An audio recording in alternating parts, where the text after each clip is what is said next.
ये क्या कहते हैं, जैसे कि अमन और विशाल प्रजापति, तुम लोगों ने एडमिशन काफ़ी पहले ले लिया था और तुम लोगों की अटेंडेंस बहुत कम है, तो थोड़ा क्लासेस अटेंड किया करो यार, बाद में फिर एग्ज़ाम में तुम लोगों को दिक्कत करें शायद। तो ठीक है ना, और इन केस नहीं कर पाते एटलीस्ट टेस्ट वगैरह दे के अटेंडेंस तो मार्क करवा लिया करो। तुम लोगों को किसी टीचर ने मेल या कॉल किया था क्या अटेंडेंस के लिए?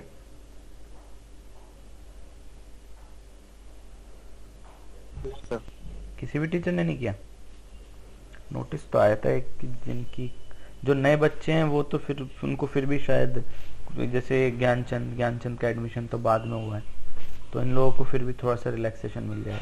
तो यार कोशिश किया करो क्लासेस अटेंड करके अपनी अटेंडेंस थोड़ी मेंटेन करके रखो, ठीक है ना?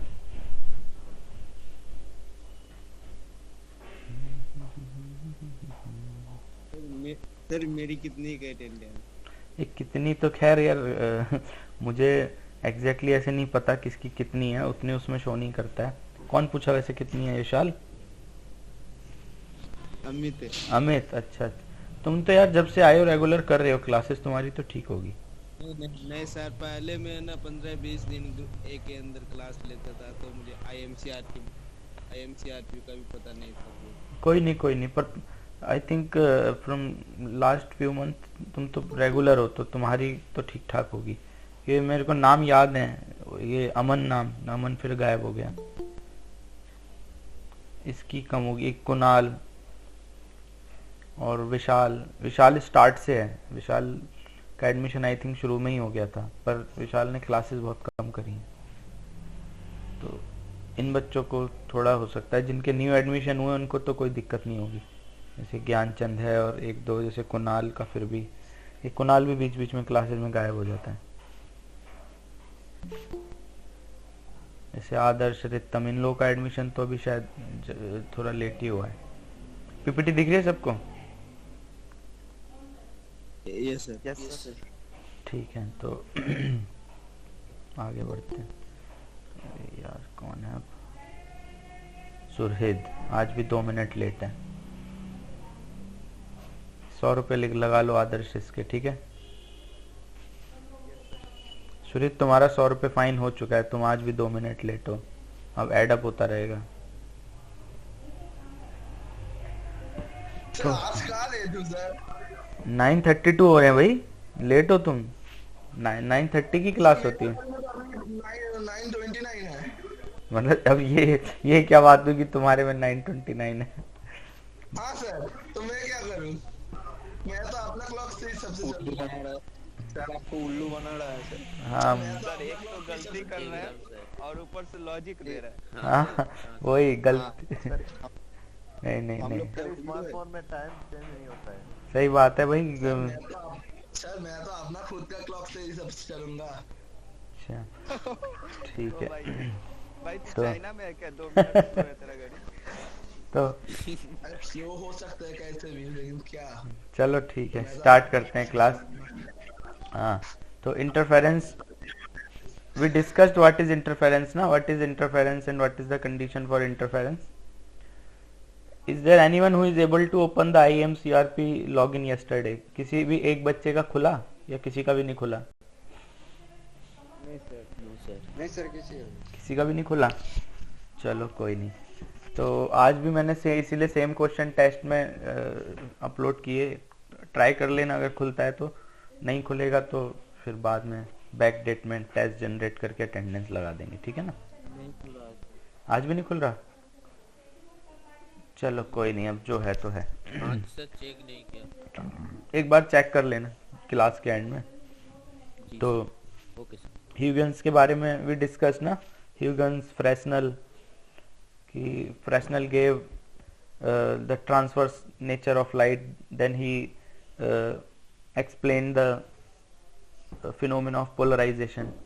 पोलराइजेशन क्या होता है, कोई बता सकता है? What is polarization? Like reflection of light और रिफ्रैक्शन ऑफ लाइट, तो I think you all know ना what is reflection and what is refraction and what is the difference between this two. फिर कोई है यार, क्लास लेट आते हैं तो दिक्कत होती है। चले तो न्यू स्टूडेंट, इसको क्या बोले।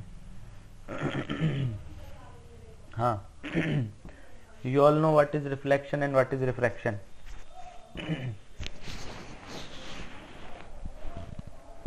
अरे बोलो।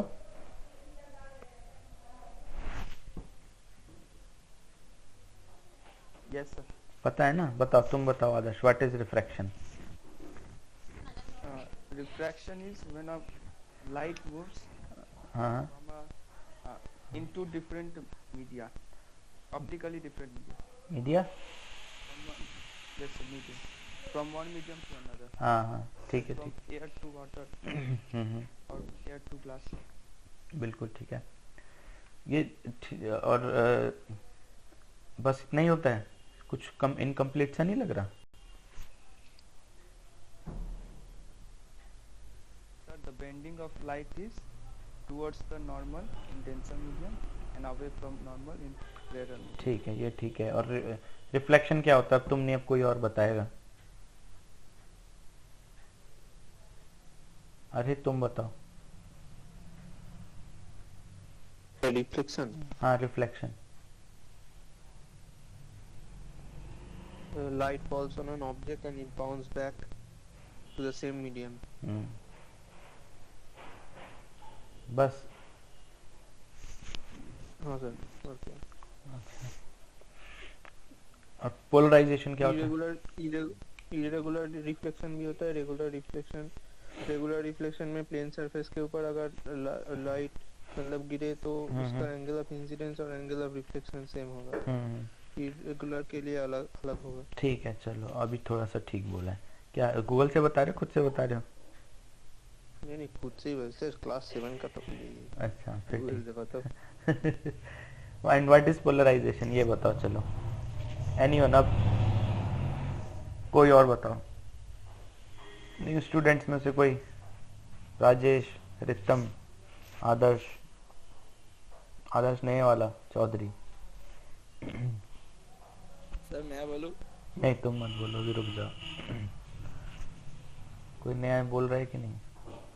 चलो अच्छा तुम बोलो सुरेश, व्हाट इज पोलराइजेशन।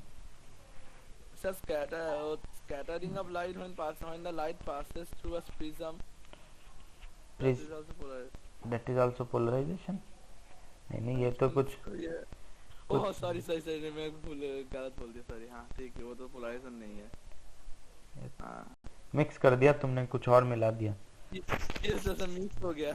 हाँ कोई नहीं, और कोई बताएगा। मिक्स हो गया। एनीवन। अंकिता, प्रज्ञा, हाँ Process बताओ। of conversion of unpolarized light into polarized light. ठीक है। And what is polarized light and what is unpolarized light, ये कोई बताएगा। तो पोलराइज्ड लाइट मतलब ऑल डायरेक्शंस में होता है। हाँ उसके कंपोनेंट दोनों डायरेक्शन। अनपोलराइज्ड लाइट का कंपोनेंट ऑल डायरेक्शंस में होता है और वो पोलराइज्ड होने के बाद सिर्फ एक ही डायरेक्शन में आता है। बिल्कुल सही है ये। All other directions are cut off by the मतलब इंस्ट्रूमेंट। हाँ बिल्कुल सही है ना, ये एकदम ठीक है। तो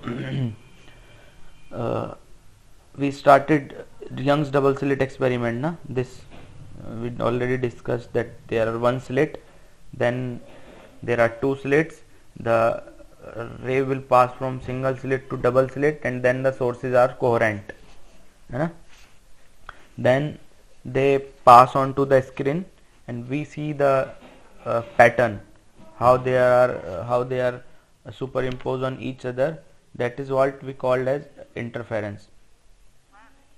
एक मिनट स्टूडेंट। हाँ जी आंटी जी, हाँ क्लास में था मैं। हाँ बताइए जल्दी। निशांत का आया नहीं वो अभी? अरे मुझे बोला, मैं अभी आ रहा हूँ। सो गया होगा मुझे लगता है।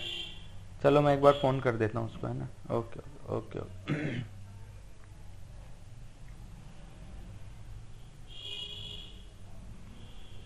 यस, कहाँ थे हम लोग? हाँ सो एक मिनट। भाभी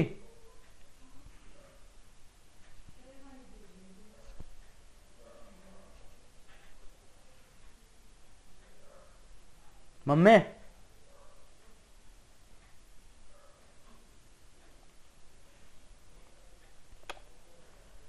so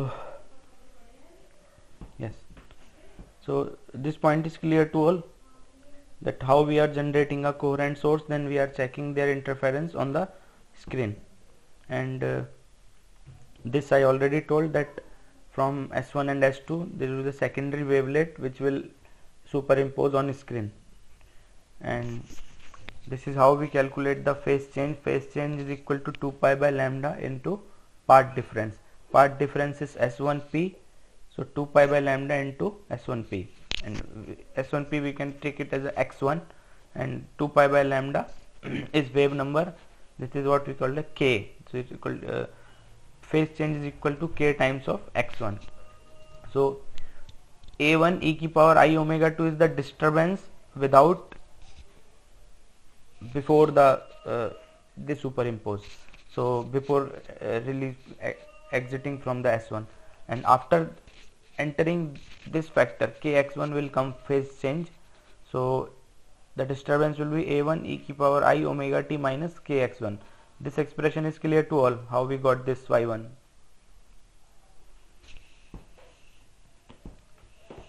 इसमें किसी को कोई दिक्कत थी? कल I think we already discuss this expression, तो अगर कोई दिक्कत थी तो बताओ.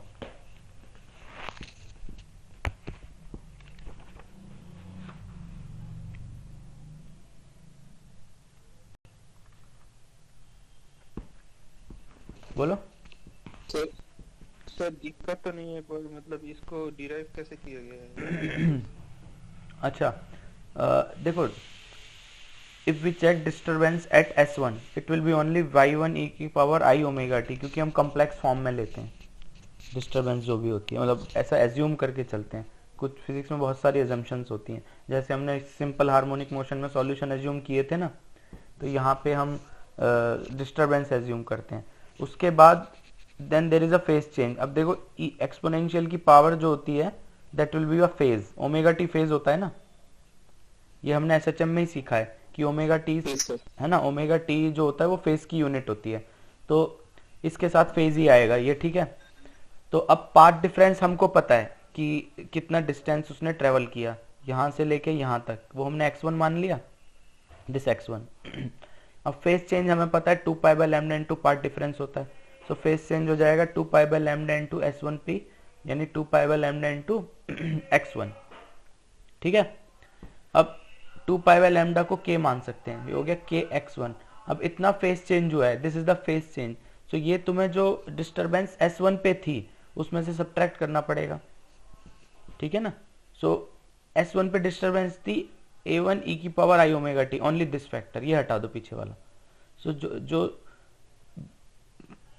पार्ट डिफरेंस के बाद जो डिस्टर्बेंस आएगी वो इसमें सब्ट्रैक्ट करोगे, तो it will be a1 e की power I omega t minus kx1. अभी समझ आया?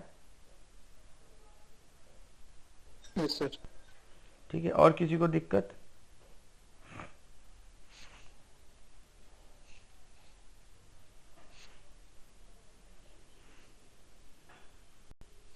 और किसी को कोई दिक्कत है इसमें?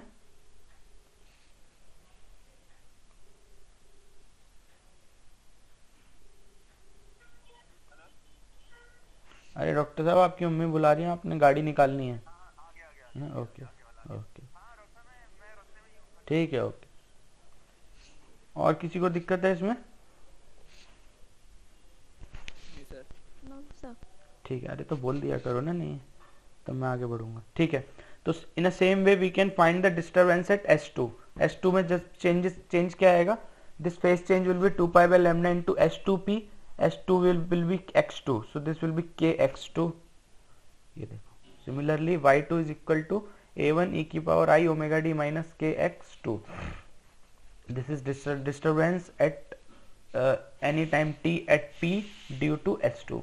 So now we have two disturbance. One is due to the source which is exiting from S1. One is due to the source which is exiting from S2.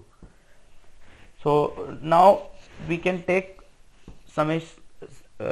addition of both, which we called as the principle of superposition. ये सबको पता है ना, what is principle of superposition? और ऐसा कोई है जिसको नहीं पता?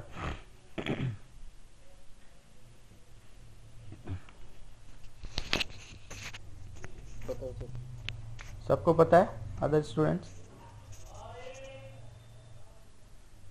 Yes sir. ठीक है, कुछ होता नहीं है इसमें. The principle of superposition is directly said that we add the different components together taking separate. Means अगर किसी ऑब्जेक्ट पे 10 फोर्स लग रही हैं तो पहले हम एज्यूम करके चलते हैं एक सिंगल अकेली फोर्स, फिर दूसरी, तीसरी, इस तरह से 10 फोर्स अलग अलग लेके अगर हम उनको ऐड करेंगे तो हम टोटल फोर्स निकाल सकते हैं. ये फोर्स के केस में है. इसी तरह principal of superposition is valid everywhere. यहाँ पे हम डिस्टर्बेंस की बात कर रहे हैं तो यहाँ पे प्रिंसिपल ऑफ सुपरपोजिशन क्या कहता है? The total disturbance will be the summation और addition of the all disturbance taking one at a time. मतलब एक टाइम पे एक डिस्टर्बेंस हमने ली. इसी तरह अगर कई सारी हैं तो अगर हम उन सबको ऐड कर देते हैं तो टोटल डिस्टर्बेंस हमारी स्क्रीन पे जो पॉइंट पी है वहां पे आ जाएगी. क्लियर है अब सबको?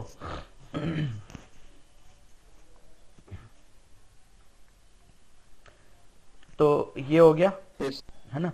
अब इन दोनों को ऐड करेंगे y1 प्लस y2. अब देखो जब ऐड करोगे तो इन दोनों में e की पावर i ओमेगा टी का कंपोनेंट है, इसमें भी और इसमें भी. तो e की power i omega t component common आ जाएगा. तो दिस e की power i omega t will come out and inside. अब ये देखो ये kx1 और ये kx2. So inside it will be e की power minus i k a1 e की power minus i k x1 plus a2 e की power minus i के x2. ठीक है. अब दिस e की पावर थीटा को हम क्या लिखते हैं? e की पावर आई थीटा को क्या लिखते हैं, कोई बताएगा? cos theta plus sin. नहीं, ये तो गलत है. नो सर, cos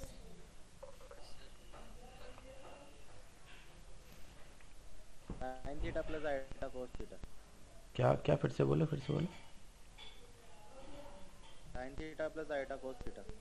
उल्टा नहीं बोला? cos theta plus iota sin हाँ थीटा. Sir, cos theta. किसने जवाब दिया था?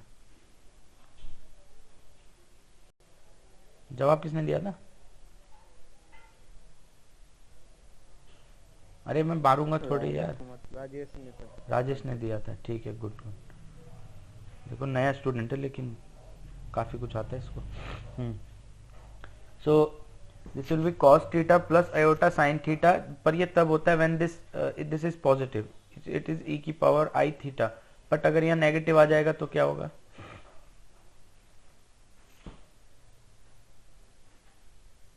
cos theta minus i sin theta नहीं होता?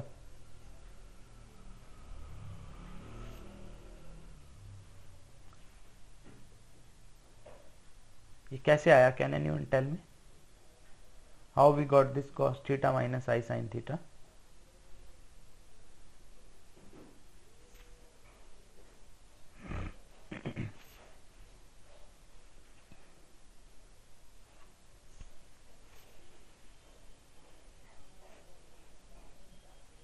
e to the power i को एक्सपेंड करने से आता है. हाँ नहीं, वो प्लस वाला तो आ जाएगा. माइनस वाला में माइनस क्यों आया बीच में, कोई बता सकता है? दोनों जगह माइनस क्यों नहीं आया? ऐसा भी तो हो सकता था minus cos theta minus i sin theta. मैं पूछ रहा हूँ just cos theta minus i sin theta क्यों आया इसमें? कोई बता ही नहीं रहा.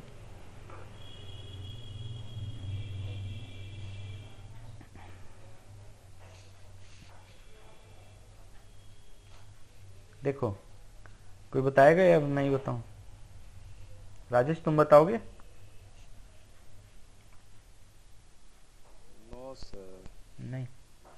Other students? आजकल यार तुम Sir, No, sound sir. wave No, sir. is in other direction opposite. पर बेटा अगर अपोजिट डायरेक्शन की बात होती तो cos में क्यों नहीं आया? Sir, only sine wave will be in opposite. नहीं. देखो अगर यहाँ थीटा होता है, अगर यहाँ e की पावर i थीटा होता है तो हम लिखते हैं cos theta plus i sin theta. ठीक है ना. अब मान लो मैं यहाँ माइनस कर देता हूँ, तुम क्या लिखोगे? cos ब्रैकेट में minus theta plus i sine bracket में माइनस थीटा, लेकिन कॉस माइनस थीटा तो कॉस थीटा होता है ना। सो ये वाला जो कंपोनेंट होगा फर्स्ट ये पॉजिटिव रह जाएगा, और sine minus theta minus sine theta होता है, तो जो साइन का नेगेटिव है वो बीच में आ जाएगा, तो it will B cos theta minus I sine theta.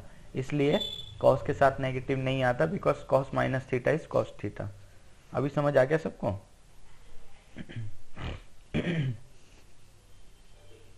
अभी क्लियर है या अभी भी कोई दिक्कत है ना? क्या आजकल सुस्ते कैसे सारे के सारे भाई? पहले ये बताओ, कोई एक्टिवली पार्टिसिपेट नहीं कर रहा है क्लास में? क्या बोर हो जाते हो क्या क्लास के बीच में? हैं? No sir no. नहीं बता दो, ऐसा है तो कुछ दूसरे तरीके से पढ़ाने की कोशिश करेंगे अगर ऐसा कुछ है तो। सर ये वाला डेरिवेशन मतलब ऐसा ही होगा? हाँ, इसमें डेरिवेशन नहीं है, तो छोटी छोटी चीजें हैं इसमें। वैसे वाली बहुत बड़ी डेरिवेशंस नहीं है जो हम पिछले एसएचएम में करते आए हैं। इसमें तो सिंपल पाइथागोरस थ्योरम और इसी तरीके की छोटी छोटी डेरिवेशन होंगी। पाइथागोरस लगा दिया, प्लस माइनस कर दिया, इस तरीके के छोटे छोटे स्टेप्स हैं, बहुत ईजिली कर लोगे तुम। क्या डेरिवेशन से बोर हो जाते हो? नहीं सर नहीं, ठीक है। नहीं, अरे घबराओ मत, मैं कुछ बोल तो रहा हूँ, मैं सबसे पूछ रहा हूँ। I am asking all of you, is class is getting bore?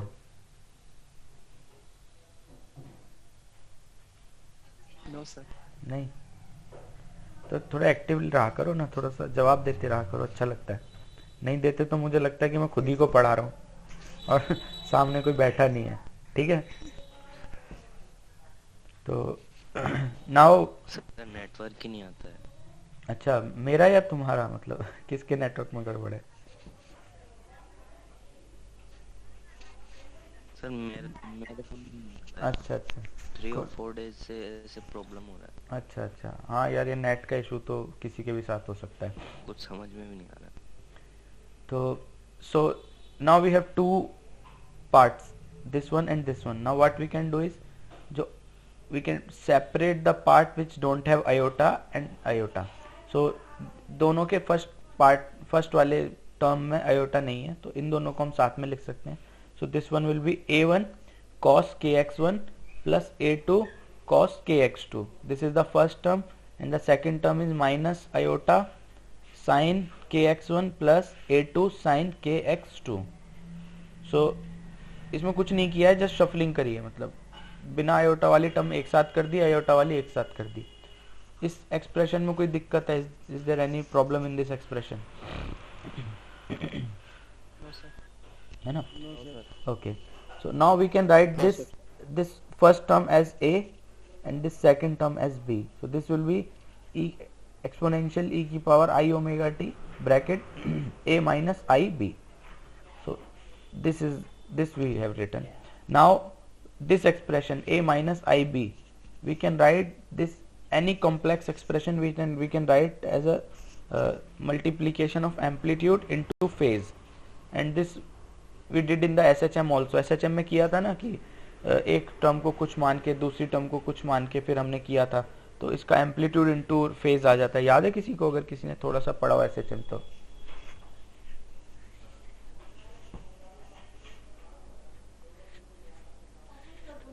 I think मैंने एक होमवर्क भी दिया था उस केस में, मतलब एक का मैंने करके दिखाया था और दूसरे का मैंने बोला था कि घर से एक बार ट्राई करना. तो इसमें जस्ट हम अब वही करेंगे.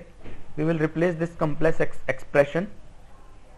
See, complex form is equal to amplitude into, this will be e की power minus I into phase. So अगर कोई component complex form a minus i b है तो उसका एम्पलीट्यूड हो जाएगा root a square plus b square, and that phase this term will be exponential की power minus i phi, and phi will be tan inverse b by a. ये कैसे निकाला, ये सब कोई याद है? मतलब this amplitude and this phi नहीं याद है? और किसी को भी नहीं याद है? How I have written these two, amplitude and this phi.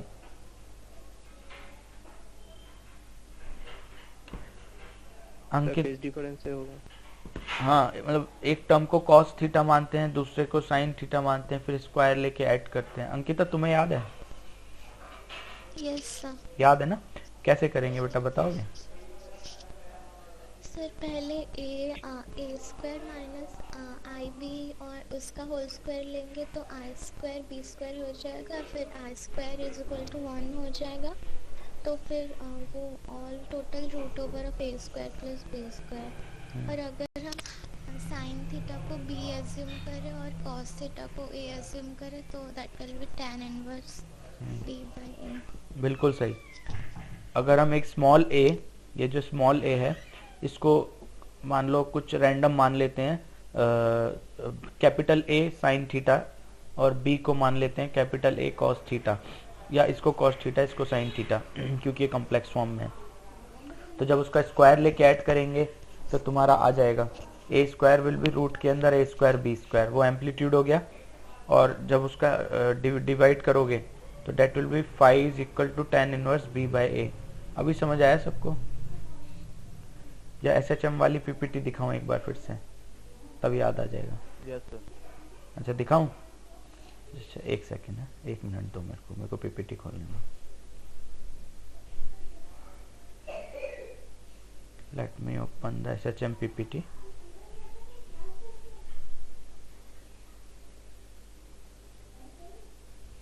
वहां से थोड़ा सा तुम लोगों को याद आ जाएगा। SHM पढ़ना शुरू कर दो यार, एग्जाम पास आ गए, कब पढ़ोगे?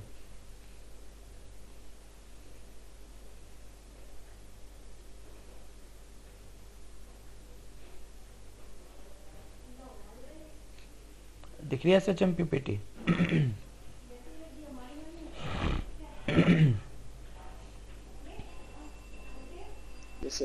दिख रही है ना? ठीक है, ये देखो, सी दिस एक्सप्रेशन, दिस देखो, इसको हमने माना a plus I b, then we, अब देखो बाद में हमने क्या किया, just a plus I b and at the end we replace it by root a square plus b square into e की पावर i5। देखो i5 ऊपर जाके नेगेटिव हो गया, just same as it is ये प्रोसेस, और कुछ भी नहीं है। ये मैंने एक का, इसीलिए तुम्हें होमवर्क भी दिया था मैंने, एक का मैंने कराया था और सेकंड केस का मैंने बोला था डू बाय योरसेल्फ, ताकि तुमको याद रहे कि अगर इसको आगे हम किसी और मॉड्यूल में यूज कर रहे हैं तो कैसे कर रहे हैं। जस्ट ये करना है, वहां भी हमने एज्यूम किया है ना a माइनस आई बी की फॉर्म में, तो इस तरह से उसको ब्रेक करोगे। You can assume it at c cos y माइनस i sin phi, then we can write it as c into e की पावर i5, फिर c हम निकाल सकते हैं। अभी रिलेट कर पा रहे हो? अच्छा just right down this expression, इसको अभी कॉपी पेन है ना सब पे?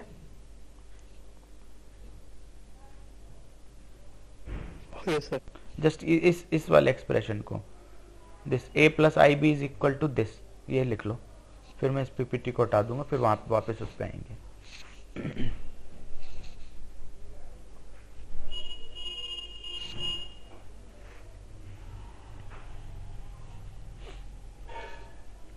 कर लिया note down? Sir here I have a doubt. हाँ बोलो बेटा। सर इसके बाद वाले स्लाइड में एक एम्पलीट्यूड मैक्सिमम है, तो वो कैसे है? कहाँ पे बेटा? ये वाला नहीं सर। ये नहीं? नहीं सर, एक ए मैक्स था वो रेजोनेंस में। अच्छा रेजोनेंस में बेटा, वहाँ तो ए मैक्सिमम किया होगा ना, कंडीशन निकाल के। एक सेकंड देख लेते हैं। अब तुम इसका डाउट पूछ रहे हो तो इसको भी क्लियर कर देते हैं। रेजोनेंस ये कह रहे हो ना? नो सर, इस एक ही लाइन आपने दिया था होमवर्क, वो फाइंड करने के लिए नहीं हुआ। अच्छा मैंने यही वाला दिया था शायद, ए मैक्सिमम, ये है ना ए मैक्सिमम, इसी का मैंने एक तो सेकंड डेरिवेटिव निकालने को बोला था। नहीं सर, ये तो हो गया, और एक था ए मैक्सिमम वाला, ये दिस वन, ये होगा। Yes sir. हाँ हाँ, इसमें मैंने बोला था कि ये this put this omega into the expression of A and check whether you are getting this expression और नॉट।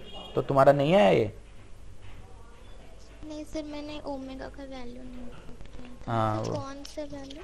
ये this omega square is equal to omega not square minus 2a square, इस वैल्यू को इसमें put करना ए के expression में, क्योंकि ये मैक्सिमम के लिए आया है ना हमारा।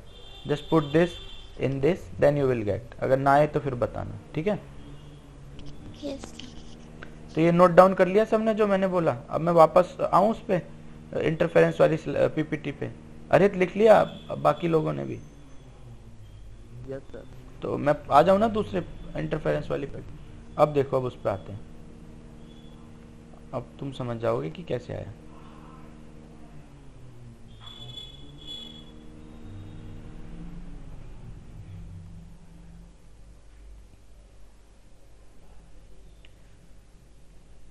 अब जो नोट डाउन किया उसको इससे रिलेट करो, a माइनस आई बी। क्या लिखा है हमने वहां a प्लस आई बी को? c इंटू ई की पावर आई फाइव लिखा है ना।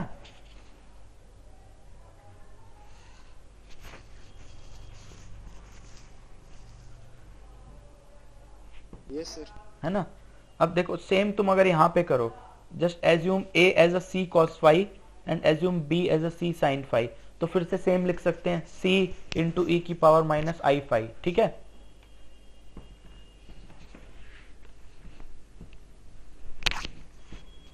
ठीक है ना।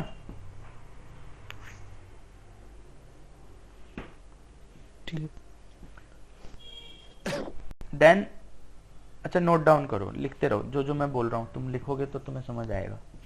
Right down, like put a is equal to c cos five, copy pen में लिखते रहो just, a is equal to c cos five and b is equal to c sin five. ये नोट डाउन करो। लिखा सबने? Yes sir. ठीक है। अब b बाय ए लिखो, क्या आ रहा है मेरे को बताओ। b by A,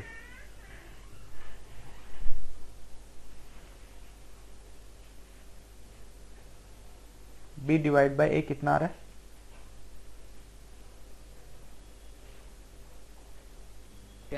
tan five, ठीक है। यानी five is equal to tan inverse b by a, ये वाला एक्सप्रेशन समझ आया? अब ये कहां से आया? समझ आया ना। अब क्या करो, जो c cos फाइव को a माना था और c sin फाइव को b माना था, दोनों का स्क्वायर लेके ऐड करो और फिर मेरे को बताओ क्या आ रहा है। Just take square and add और मेरे को बताओ कितना आ रहा है। जो हमने a is equal to C, एक सेकेंड, cos फाइव माना है और b is equal to c sin five माना है, दोनों का स्क्वायर लो और ऐड करो, a square plus b square निकालो और देखो कितना आ रहा है मुझे बताओ। a square plus b square, only sir c आएगा, c स्क्वायर आएगा यानी, हाँ हाँ सी स्क्वायर, ठीक है। तो यानी c हो जाएगा root over a square plus b square, ठीक है। This one amplitude, c amplitude है ना, तो amplitude will be root over a square plus b square. अभी समझ आई ये दोनों टर्म कहां से आई? Root a square plus b square five कहां से आया? अब समझ आ गया है ना। Now this a minus i b we can write it as c into e की पावर माइनस आई फाइव। वो हमने सेम SHM में किया था, अब सेम यहाँ पे करेंगे। We will replace it as c into e की पावर माइनस आई फाइव, और c क्या है? Root over a square plus b square, ये रहा, यही मैंने किया है यहाँ पे। देखो एम्पलीट्यूड इंटू ई की पावर माइनस आई फाइव होता है, गलती से मैंने फेज लिख दिया, सो जस्ट वही किया है। देखो ई की पावर आई ओमेगा टी और इसकी जगह लिखा हमने c, c is root over a square plus b square into e की पावर माइनस आई फाइव। अभी क्लियर हुआ या अभी भी किसी को डाउट है? डाउट है तो क्लियर कर लो, चीज बिल्कुल दिमाग में फिट हो जाना चाहिए। अरे अब कौन आ रहा है क्लास अटेंड करने?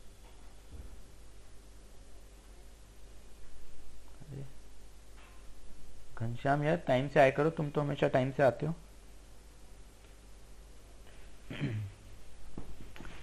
हाँ तो ये पॉइंट क्लियर है सबको? अगर कोई दिक्कत है तो बताओ या मैं आगे बढ़ूं।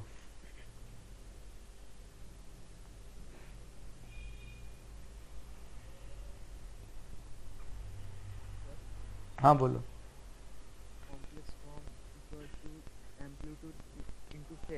इंटू ई की पावर आई फेज होता है, ये मैं गलती से फेज लिख दिया, फेज होता तो यहाँ सिर्फ फाइव आता। ई की पावर आई इन फेज होता है ना, ठीक है। तो यहाँ पे amplitude root a square plus b square हाँ हाँ बिल्कुल, ई टू दी पावर आई को साथ फेज होगा। हाँ बिल्कुल, क्योंकि यहाँ ए माइनस आई भी है ना, इसलिए माइनस आया है। वहाँ एस एच एम में हमने ए प्लस आई भी किया था तो यहाँ प्लस आया था।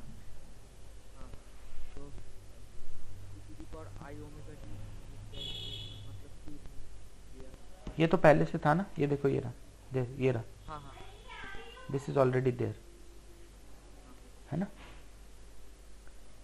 Other students any problem? No, sir. Okay, so I'm assuming that you all understood it. So let's move forward.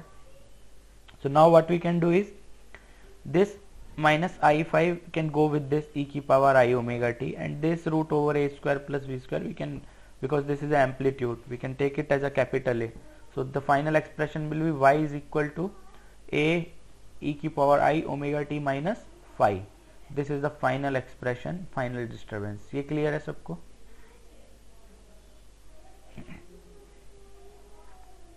Yes, sir. है ना, अभी थोड़ा क्लियर हो रहा है कि कैसे कहाँ से क्या आ रहा है, कहाँ से चल रहे हैं, ठीक है। तो अब यहाँ आ चुके हैं हम, और a वही जैसे मैंने अभी तुम्हें निकाल के बताया, ए स्क्वायर इज इक्वल टू सी माना था ना हमने, वो ये है कैपिटल ए। अब इसको निकाल भी सकते हैं, we can put the expression of A and B, because A and B are big expressions, we assume it this as a and this as b. Now we can put it as a and b. सारे के सारे अपनी copy में calculate करो। ये रहा a का expression, ये रहा b का एक्सप्रेशन, दोनों का स्क्वायर लेके ऐड करके मेरे को बताओ क्या फाइनल एक्सप्रेशन आ रहा है, ठीक है। नोट इट डाउन, a और b जो भी है लिखो इसको, और a square plus b square निकाल के बताओ क्या आएगा। सर प्लीज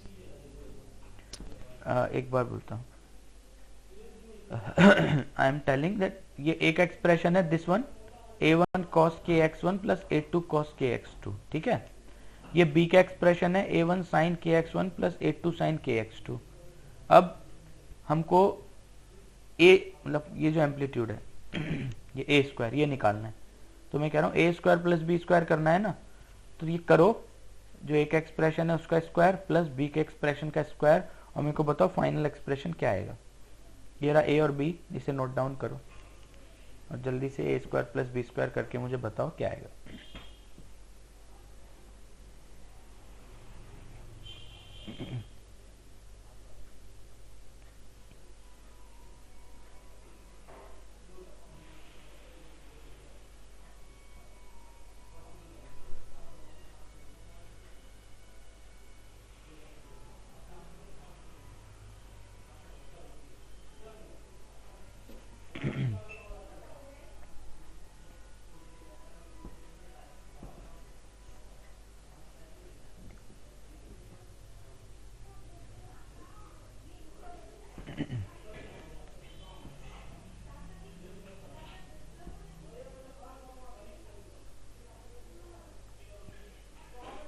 आया किसी का?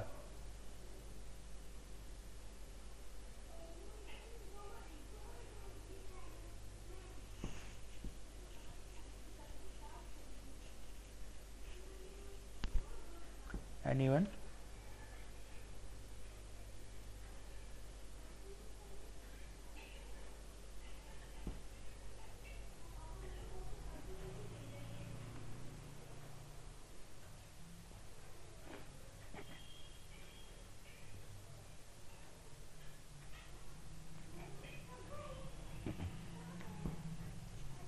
प्रज्ञा कर रहे हो? सुरहिद,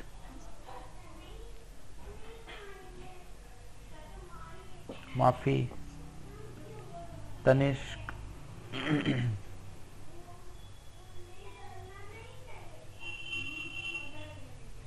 कुणाल, घनश्याम, राजेश कर रहे हो तुम? हाँ सर कर रहा हूँ। हाँ करो करो, good good. Amit, Gyanchand, yes sir कर रहा हूँ। हाँ करो करो, मेरे को बताओ क्या एक्सप्रेशन आ रहा है।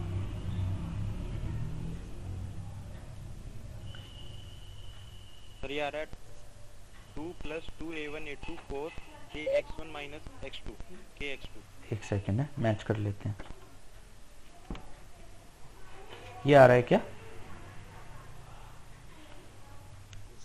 a1 square plus a2 square plus, एक सेकंड सर।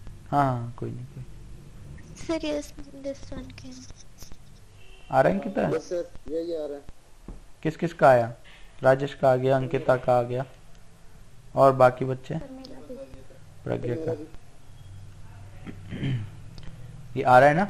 ये cos के x2 - x1 ये डायरेक्ट नहीं आया होगा, ये तुम cos a cos b plus sin a sin b का फॉर्मूला लगाओगे, यहाँ पे एक्चुअल में ये आएगा तुम्हारा cos के x1 cos के x2 प्लस sin के x1 sin के x2। तो फिर cos a cos b plus sin a sin b को cos a माइनस b लिखोगे तो ये वाला टर्म आ जाएगा, ये लास्ट वाला। शुरू के दो टर्म तो डायरेक्ट आ जाएंगे जब तुम स्क्वायर लेके ऐड करोगे। आ गया ना सबका?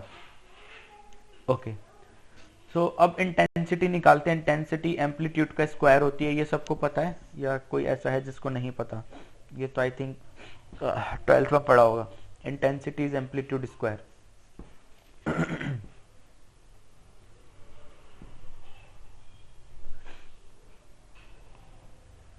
सो दिस इज ओवर एम्पलीट्यूड।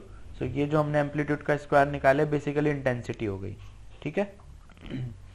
ये हमारा इंटेंसिटी का एक्सप्रेशन हो गया, a1 square plus a2 square plus 2a1 a2 cos k x2 minus x1। k x2 minus x1 को हम डेल्टा लिख सकते हैं। Delta means phase difference between two interfering waves, क्योंकि k x2 एक का फेज था, k x1 दूसरे का फेज था, तो k x2 minus x1 basically phase difference आ गया। So the phase difference will be 2 pi by lambda x2 minus x1। This is the phase difference between the interfering waves. इसमें किसी को कोई problem, any problem in this expression? Why this is phase difference?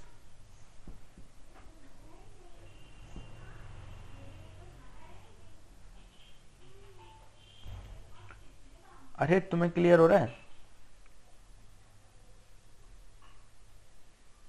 हाँ sir.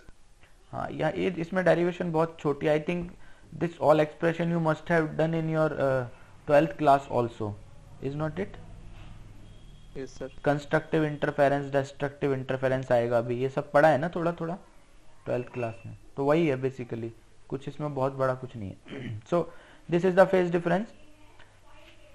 Now we will check the different cases. First case will be if delta is equal to 2m pi. Okay, so 2m pi means this 2 pi by lambda x2 minus x1 is equal to 2m pi. This 2 will cancel out, cancel मत करो चलो, ताकि इसको integral form में show कर सकें। So x2 minus x1 is equal to 2 pi by lambda into lambda by 2 and m will be 0 1 2। अगर यहाँ पे तुम 2m pi पुट करोगे डेल्टा की जगह तो क्या आएगा, कोई बता सकता है? If this delta will be 2m पाई तो cos की वैल्यू क्या होगी? cos 2m पाई की वैल्यू क्या होती है? ये हमने डिस्कस किया था आई थिंक कभी। 1 बिल्कुल सही। तो ये क्या हो जाएगा? अरे if this will be 1 this expression will be a1 square plus a2 square plus 2a1 a2। This means will be a1 plus a2 का होल स्क्वायर, है ना? This will be the maximum intensity, क्योंकि cos की value 1 से ज्यादा हो नहीं सकती है। So then intensity will be I a1 plus a2 whole square and this is the maximum intensity, and this case is known as constructive interference. Constructive interference means construct हो रहा है, two waves are superimposing on each other and the intensity will be maximum। तुम्हें एक bright band दिखेगा, एक bright region दिखेगा, वहाँ पे light दिखेगी particular, and this is known as bright band or constructive interference। So क्या पता चला इससे हमें? whenever path difference is the even multiple of lambda by 2, whenever path difference is a even multiple of lambda by 2, then we have a constructive interference, means there will be a creation of bright band on the screen। ये point clear है?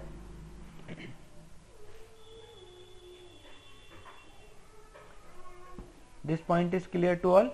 और इसमें कोई problem है तो बताओ।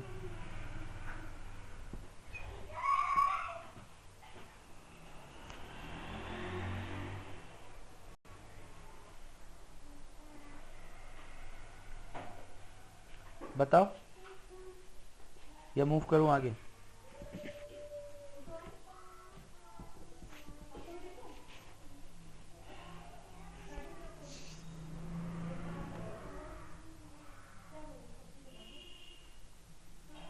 Clear है how we are getting constructive interference? हाँ सर। बाकी बच्चों को? Ritam? Sir right band and left band alternate करके आएगा। हाँ अल्टरनेट है, बिल्कुल। एक बार कंस्ट्रक्टिव होगा, एक बार डिस्ट्रक्टिव होगा। हाँ बिल्कुल ऐसे ही होता है। अभी वो भी आ रहे हैं धीरे धीरे आगे, अभी एक एक करके आगे बढ़ रहा हूँ। अभी अगली से अगली स्लाइड में आएगा। बाकियों को क्लियर है ये?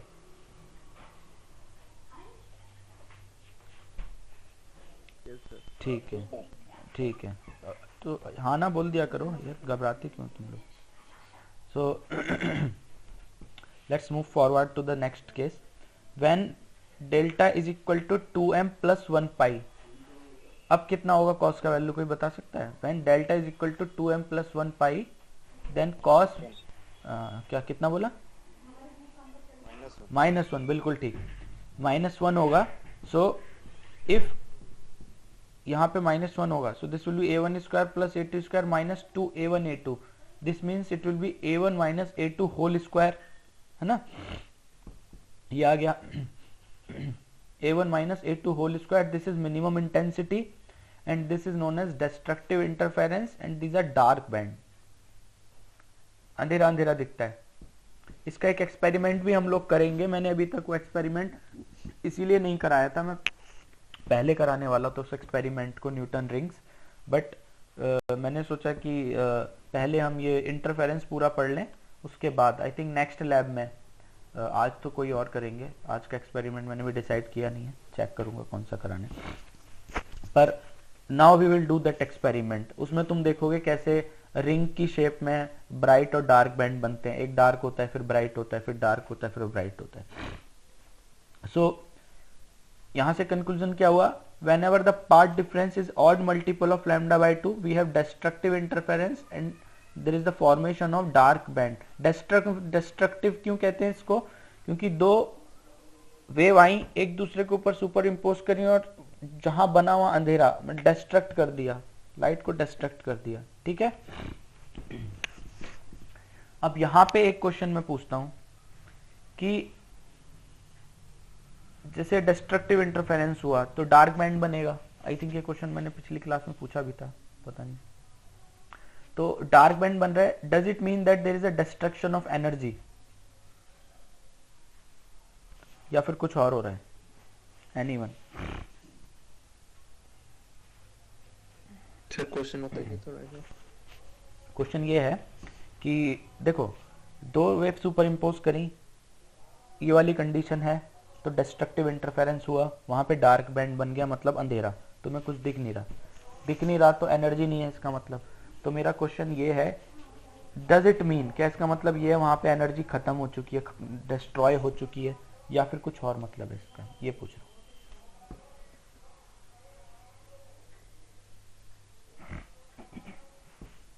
Energy can not be destroyed. हाँ, तो फिर क्या होना चाहिए? फेड हो रहा है थोड़ा, एकदम जीरो तो एब्जॉर्ब। क्या कह रहे हो? Energy absorb? एब्जॉर्ब कौन करेगा बताओ? सोर्स तो लाइट दे रहा है ना, वो एब्जॉर्ब कैसे कर सकता है? मतलब अगर मैं कहीं बल्ब लगाता हूँ, तो बल्ब का काम तो मतलब लाइट देना है, वो एब्जॉर्ब थोड़ी कर सकता है। ये तो मतलब how can the source absorb the light? खुद सोचो थोड़ा सा। डिस्ट्रक्शन नहीं होगा।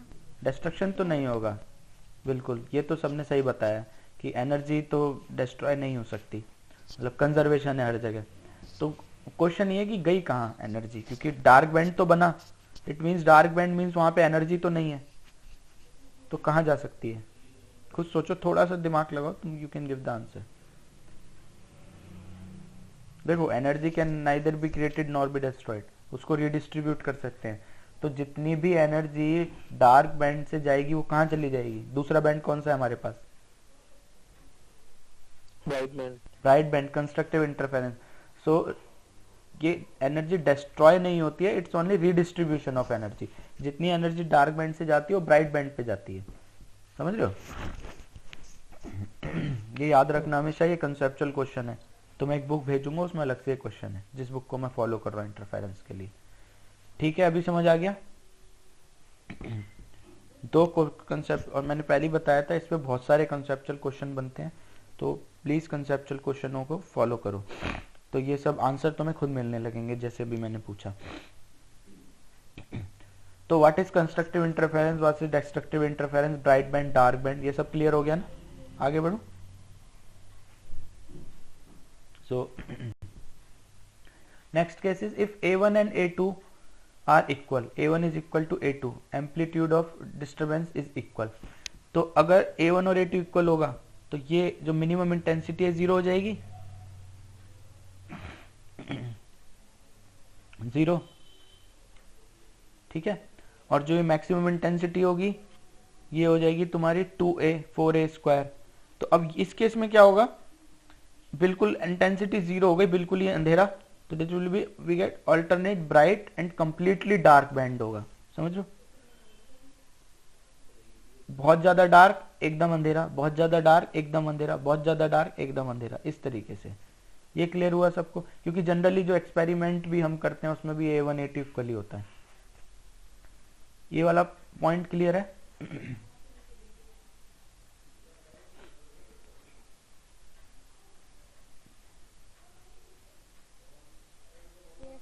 Okay, so in this is what we are getting is we get alternate bright and completely dark band as we move from the central bright band। central band होगा bright band और उसके दोनों तरफ alternate dark bright band या fringes, तुमने 12th में शायद fringes पढ़ा होगा, band बनते रहेंगे, ठीक है। और C जो है हमारा सेंटर वो इक्विडिस्टेंट है S1 और S2 से, तो S1 और S2 से इक्विडिस्टेंट है तो पाथ डिफरेंस जीरो होगा, पाथ डिफरेंस जीरो होगा तो फेज डिफरेंस जीरो होगा, फेज डिफरेंस जीरो होगा, इसका मतलब पूरा जो वेव है एक दूसरे के ऊपर एग्जैक्टली सुपर इम्पोज कर रही है, यानी सी पे मैक्सिमम इंटेंसिटी होगी, तो सेंटर में हमारा ब्राइट बैंड बनता है, ठीक है ना। Waves from S1 and S2 meet at C in same phase means bright band. ये पॉइंट क्लियर है ना?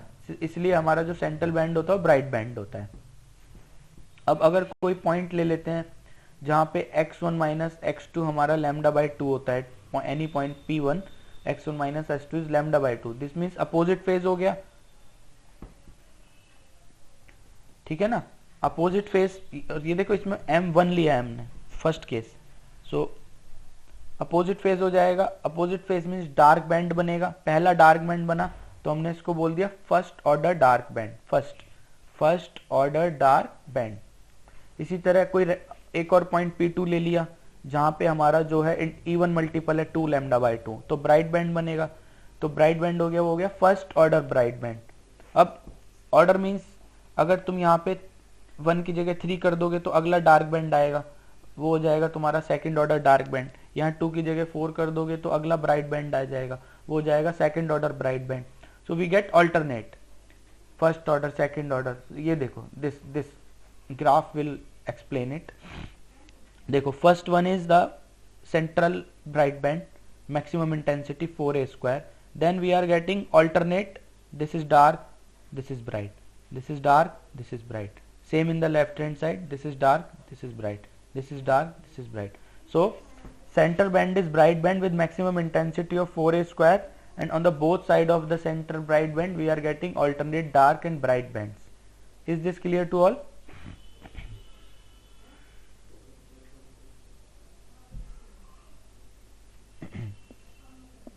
Yes sir। बाकी सबको? Sir I have one question। Yes sir। हाँ क्वेश्चन बताओ, किसको क्वेश्चन है? Yes sir। Sir ये जो ग्राफ है, हाँ जो द इंटेंसिटीज आर कांस्टेंट, हाँ इंटरफेरेंस में तो कांस्टेंट होगा, बट इज इट मतलब extend to infinity, will it extend to infinity और इंफिनिटी खत्म हो जाएगा, ये वाला डिमिनिश होगा? नहीं, इंफिनिटी मींस तुम ये दिस एक्स एक्सिस की बात कर रहे हो, means it will go X axis minus X axis, X axis minus X axis, हाँ एक्स मतलब तुम both both side you are, या इट विल गो टिल, मतलब जितने आगे तक तुम देखने जाओगे बैंड्स बनते रहते हैं ये तो। इन्फिनिटी तो नहीं कह सकते, बट जितना भी हमारी रेंज में होगा जहां तक हम देख पाएंगे वहां तक बैंड्स बनेंगे। पर एक स्टेज पे आके तो फिर हमारा रेंज से बाहर चला जाएगा ना। नहीं वो तो है, पर यहाँ पे तो एनर्जी जो ग्राफ दिखा रहा है ये तो कांस्टेंट हो रहा है, मतलब डार्क बैंड और bright band alternative bright bands का जो इंटेंसिटी है वो तो कांस्टेंट है। हाँ ये कांस्टेंट है, ये कांस्टेंट, हाँ ये कांस्टेंट, हाँ इसमें इंटरफेरेंस में डिक्रीज नहीं होता, नो इट सेम। हाँ डिफ्रैक्शन में हो हाँ जाएगा, डाइफ्रैक्शन में और होता है, सर बिल्कुल बिल्कुल। हाँ बट सर ये जो मतलब थोड़ा सा भी एनर्जी कंज्यूम नहीं होगा, मतलब डिक्रीज एकदम ही नहीं होगा। अगर एक्चुअल की बात करें तो थोड़ा बहुत होता है, पर ये तो हम थ्योरी कर रहे हैं ना, this is not actual fact. But actual, हालांकि न्यूटन रिंग जो हम एक्सपेरिमेंट करते हैं उसमें भी ऑलमोस्ट एग्जैक्टली दिखता है, पर अगर लैब में करें उस एक्सपेरिमेंट को तो हल्का फुल्का अंतर होता है, but it's not that much difference कि तुम एग्जैक्टली नोटिस कर सको। अब यहाँ तो हम मैथमेटिक्स कर रहे हैं, मैथमेटिक्स में हम एक्चुअल फैक्ट तो ला नहीं सकते, तो मैथमेटिक्स से जो आ रहा है वो ये होना चाहिए कि it will B same for all. But actual में तुम जो कह रहे हो वो ठीक है, एग्जैक्टली सेम नहीं होता होगा, there is definitely some fluctuation of energy, ये तो श्योर है।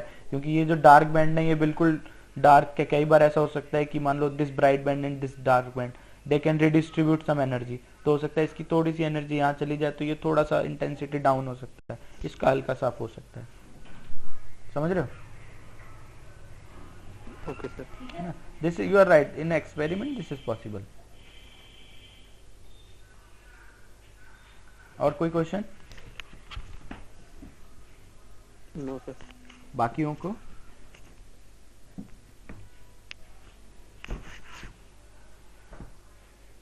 No sir. ओके, सबको समझ आ गया ना? तो आगे बढ़ूं, क्योंकि इसके बाद है हम इसके बाद विथ कैलकुलेट करेंगे, विथ ऑफ फ्रिंजेस।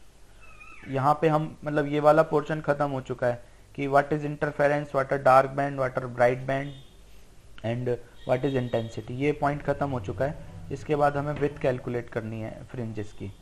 अगर किसी को कोई भी डाउट है तो पूछ लो।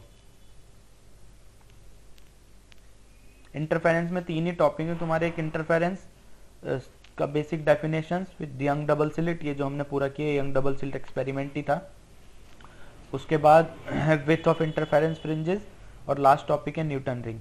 तो आज विथ ऑफ इंटरफेरेंस फ्रिंजेस तक हमारा हो जाएगा, न्यूटन रिंग रह जाएगा। न्यूटन रिंग फिर नेक्स्ट क्लास में करेंगे, क्योंकि उसी दिन हम न्यूटन रिंग का एक्सपेरिमेंट भी करेंगे, तो वो एक ही क्लास, मतलब वो पूरा नेक्स्ट वेडनेसडे या ट्यूसडे जो रहेगा वो तुम्हारा पूरा न्यूटन रिंग पे चला जाएगा। तो किसी को कोई डाउट है या क्लियर है सबको?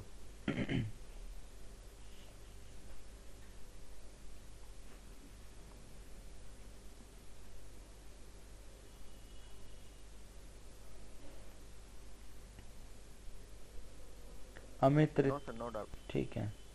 Gyanchand, Amit, no sir, no doubt है। Amit, no sir. तुम लोग क्या चोमू आके रहने लगे हो क्या?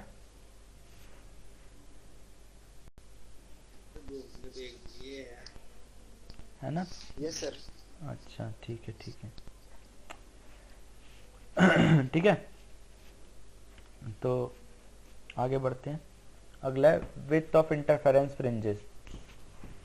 सिंपल वही वाला सेटअप है, S1 S2 से हमारा सोर्स निकला, P पे जाके इंटरफेयर किया, तो जो हमारे S1 S2 सोर्स है इनके बीच का जो डिस्टेंस है वो स्मॉल d, और जो सोर्स से लेके स्क्रीन तक का डिफरेंस है वो कैपिटल D, और ये देखो ये पूरा d है, तो ऊपर d/2 नीचे d/2, तो this small distance will be d/2, और सेंटर से उस पॉइंट तक का डिस्टेंस जहाँ पे फ्रिंजेस बनेंगे, बैंड्स बनेंगे, the distance of that point on which bands are formed, that is xm। ये xm इज एक रैंडम नंबर है, तुम मतलब मैंने xm लिया है, you can take anything, but जरूरी नहीं है xm ही लेना है। सो S1 and S2 are two sources. Now we will calculate the fringe width. So let's assume that mth bright band formed at P whose distance from C is xm, ये हमने assume किया, that at P mth bright band is forming whose distance is x of m. D is the separation between source and screen, as I already told, and small d is the separation between two sources, separation between coherent two sources. So now simple Pythagoras theorem in mathematics. S2p, see this is right triangle, so S2p square is equal to S this square plus this square, and so see S2p square is equal to d square plus xm plus d by 2 का square. इसमें किसी को कोई दिक्कत? How we are getting this S2p, तो बताओ. Simple Pythagoras theorem है, इसमें कुछ भी रॉकेट साइंस नहीं है, सिंपल पाइथागोरस.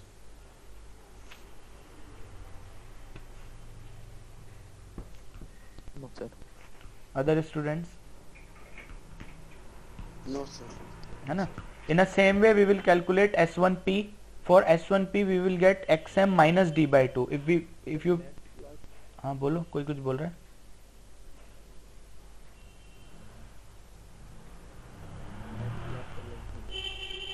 नेक्स्ट क्लास का लिंक मिला. नेक्स्ट तो मेरी ही है.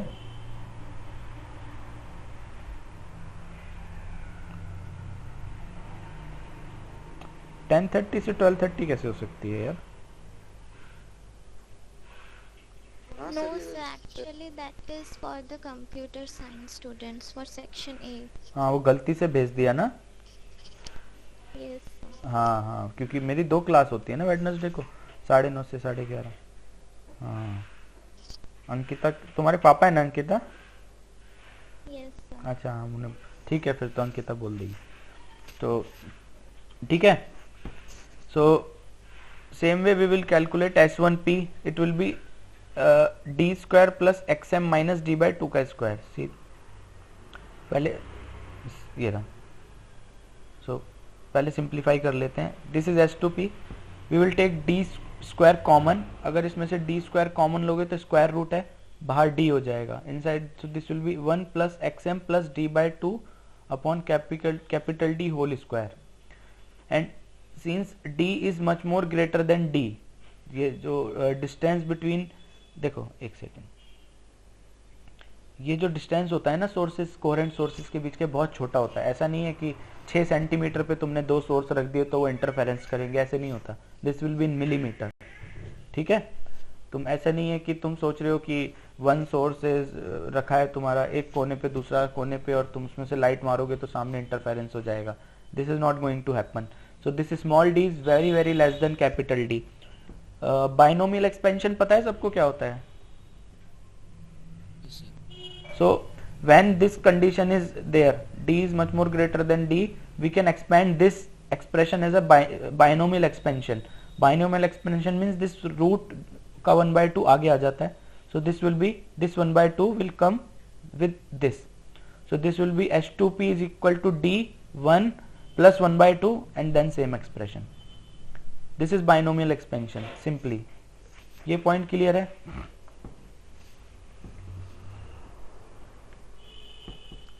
Yes sir. किसी को दिक्कत है तो बताओ. बाइनोमियल एक्सपेंशन है सिंपल, और कुछ भी नहीं है.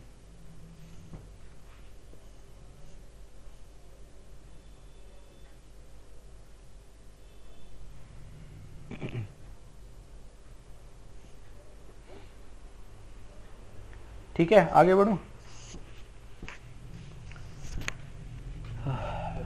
Okay.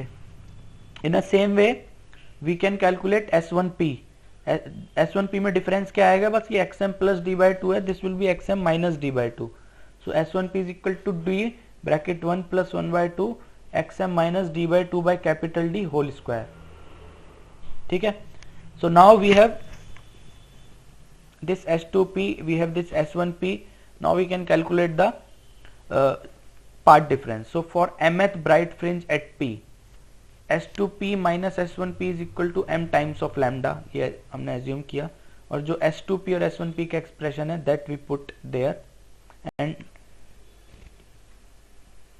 then we will simplify it and we will get this. इसको अगर simplify करोगे तो you will get this xmd upon capital D is equal to m lambda. This means xm is equal to m times of d lambda by d.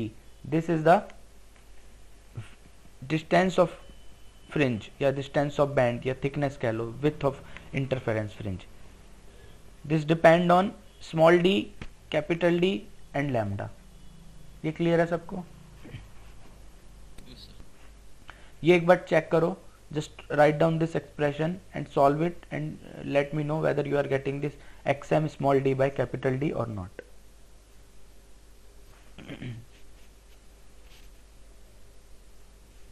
एक बार try करो, आता है कि नहीं आता है बताओ मेरे को।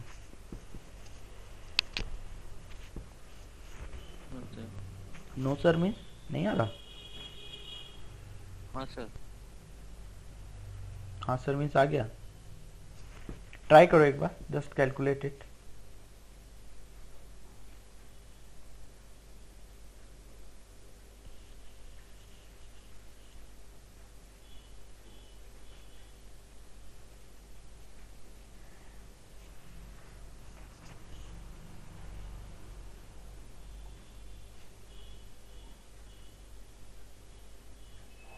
सर एक्सएम के प्लेस पे पहले बीटा होता था। 12th में आया आई थिंक सो बीटा होता था। हाँ तुम चाहो तो बीटा ले लेना, कोई नहीं। तुम्हें अगर हाँ सर 12th में था beta is equal to lambda d by d। हाँ हाँ बीटा था बिल्कुल। अगर तुम्हें वो बीटा लेके करना है तो बीटा लेके कर देना। मैं ये एक्सप्रेशंस मतलब मैं जो नोटेशंस फॉलो करता हूँ वो जो बुक फॉलो करता हूँ एग्जैक्टली उसकी करता हूँ, ताकि जब तुम्हें बुक दूँ तो तुम थोड़े कंफ्यूज ना हो। इसलिए तुम्हें अगर बीटा से इजी लगता है तो कर देना, बस पेपर में करते टाइम मेंशन करना पड़ेगा तुम्हें beta is a fringe with जो भी है, ठीक है ना? Yes sir. हाँ तो एक बार एक कैलकुलेट करके मेरे को बताओ if you are getting this और नॉट।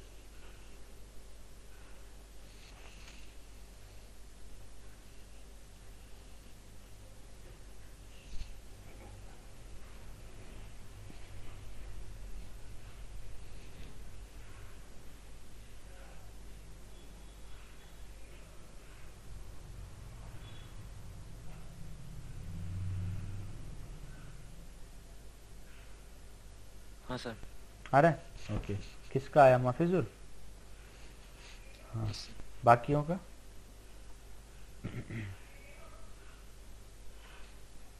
करें सर। करो करो।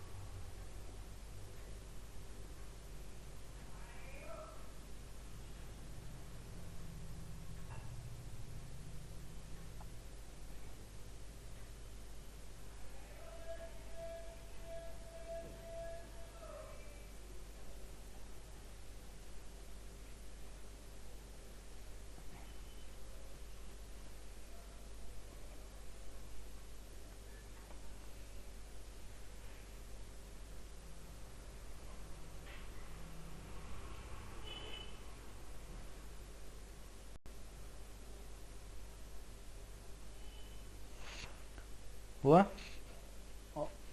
Are all able to do it? आदर्श तो मेरा तो हो गया। हो गया? आदर्श सिंह,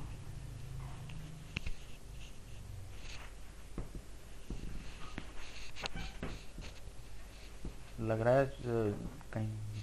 हाँ आदर्श बोलो। सर वो ड्राइव हो गया? हाँ सर। हंस क्यों रहे हो फिर? I was driving. तो क्या तुम गाड़ी चलाते चलाते? अच्छा ड्राइविंग, मुझे लगा ड्राइव कर रहे थे, मैं एक्सप्रेशन ड्राइव कर रहे थे क्या यार। हो गया? बाकियों का हुआ? सुरित तुम्हारा? प्रज्ञा? Yes sir. हो गया? रितम? जी sir. Tanishk? Arhit? Yes sir. Kunal? Vishal? हो गया सबका? सो अब ठीक है ना, हम पे फ्रिंज विद भी आ चुकी है। अब यहाँ से हम दो फ्रिंजेस के बीच का डिस्टेंस निकाल सकते हैं। बेटा जिसको तुम बीटा कह रहे थे वो यहाँ पे इसको बीटा मानेंगे हम, ठीक है? अब अगर तुम दो कंसेक्यूटिव फ्रिंजेस के बीच का डिस्टेंस निकालते हो तो it will be x m plus 1 minus x m, और ये अगर तुम निकालोगे तो ये आएगा डी लैम्डा बाई डी, जिसको फ्रिंज विड्थ कहते हैं। ठीक है, क्योंकि जितने भी दो के बीच का डिफरेंस होगा वही फ्रिंज विड्थ होगा ना, कितनी विड्थ हमारी फ्रिंज की है।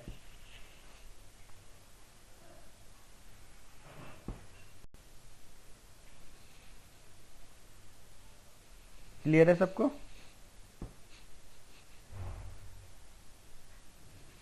Yes sir. Other student?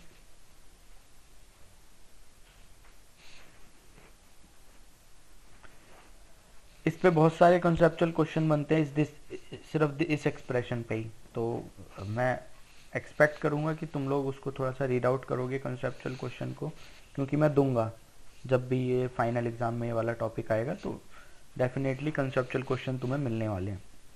तो ये वाला पोर्शन खत्म हो गया। न्यूटन रिंग मैंने आज पढ़ाने का सोचा नहीं था, तो इसलिए न्यूटन रिंग मैंने डाला भी नहीं है पीपीटी में। किसी को कोई दिक्कत है पूरे टॉपिक में तो हाँ माफी, क्या कह रहे हो? माफी? हाँ हाँ पीपीटी भेज, कल भेजी नहीं मैंने, आज भेज दूंगा। हाँ बोलो। सर ऑस्किलेशन में तो बहुत सारे मैथ है। हाँ हाँ मैथ के लिए कौन सी बुक फॉलो? मैंने दी तो थी ऑसिलेशन की बुक, कल भी भेजी है मैंने उसी बुक। बीपी का ऑसिलेशन। हाँ हाँ सर आपने तो दिया बुक पार्ट तो मैथ नहीं है। अच्छा, नहीं वो बीच के स्टेप्स तुम्हें थोड़े खुद ट्राई करने पड़ेंगे, नहीं आए तो मेरे से पूछ लो। ऑलमोस्ट वैसे काफ़ी स्टेप्स मैंने पीपीटी में डाले हुए हैं, फिर भी किसी स्टेप में दिक्कत होती है तो मेरे से पूछ लो, मेरे को भेज दिया करो, मैं करके दे दूँगा, कोई दिक्कत नहीं। ठीक है ना, आपस में डिस्कस कर सकते हो तुम लोग, मतलब काफ़ी लोग होंगे यहाँ पे जिनकी मैथमेटिक्स काफ़ी अच्छी होगी, तुम्हारी भी होगी, कुछ कुछ स्टेप में हो जाती है गड़बड़, तो आपस में डिस्कस कर सकते हो। आई थिंक अंकिता ने काफ़ी हद तक कर, अंकिता तुमने किए हैं ना बेटा सारे? सर कौन सा वाला? ऐसे वो ऑसिलेशंस वाले, डैम्प्ड वाला और फोर्स्ड वाला। Yes sir. हाँ तो ग्रुप में पूछ सकते हो, अंकिता ने किया होगा तो बता देगी, और भी किसी ने भी किया होगा। ठीक है, हाँ सर मैं बोलो बोलो।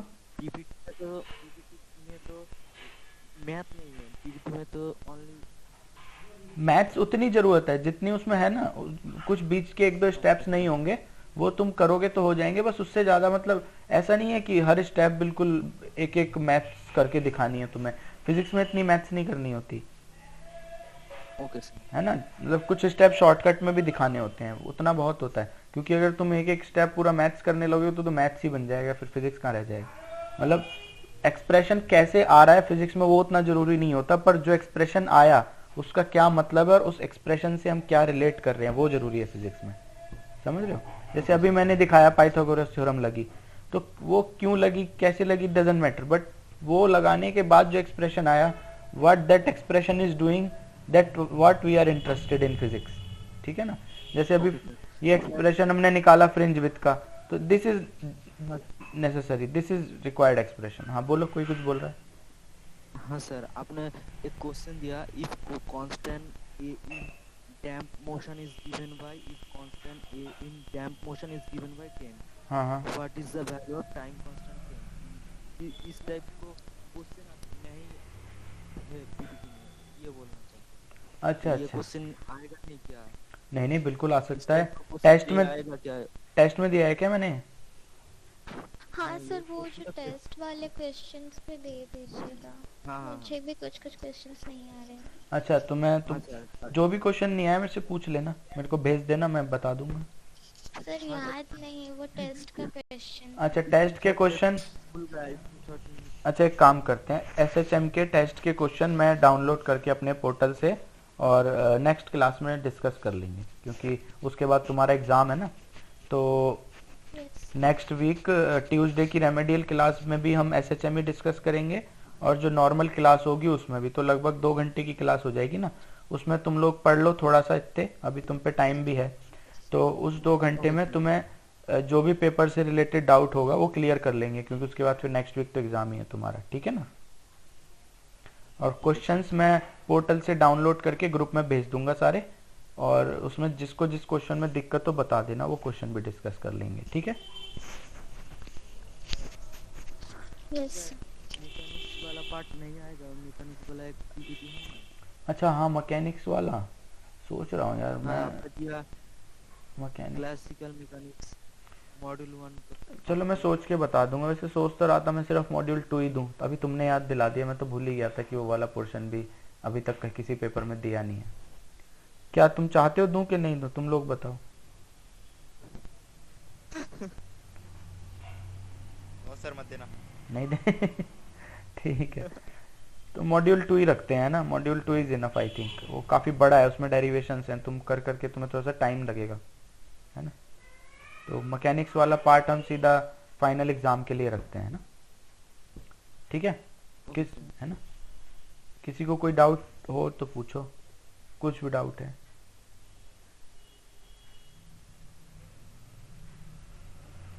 सर वो मॉड्यूल 1 की सर वो आपने भेजी नहीं ग्रुप में। भेजी थी कल मैंने मॉड्यूल 1 की, ऐसा कैसे हो सकता है। मॉड्यूल 1 की नहीं भेजी, 2 की भेजी थी। 2 की भेजी, ठीक है 1 की भी भेज दूंगा फिर से, ठीक है। 1 के 2 पार्ट हैं, एक वेक्टर्स और एक मैकेनिक्स, दोनों भेज दूंगा, है ना। और किसी को कोई दिक्कत?